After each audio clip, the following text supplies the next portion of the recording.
Nagu paljud turistid ja kohalikud, ekslesin minagi esimest korda Berliinis metrooga seigeldes Aleksanderplatsi jaamas ning leidsin end sõitmas esimese maailmasõja ajal loodud U8 liiniga.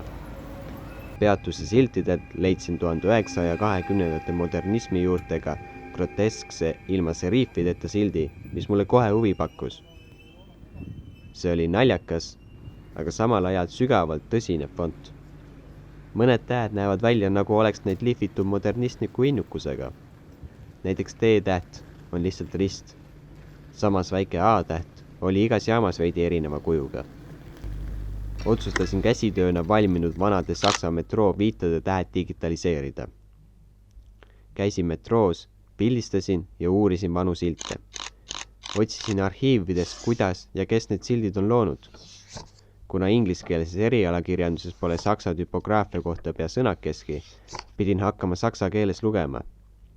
See töö oli nagu typograafia arheoloogia, mis kestis pea 3 aastat.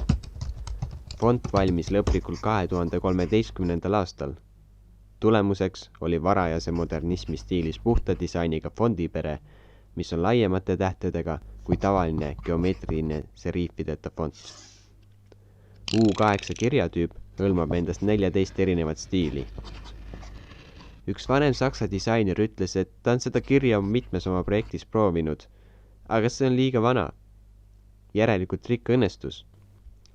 Väljaspool Saksamaad ei näi see kedagi häirivat, et U8 on pärit 1920. algusest, ajast, mil modernism alles paika loksus. Neile paistab see lihtsalt laheda, moodsa disainina.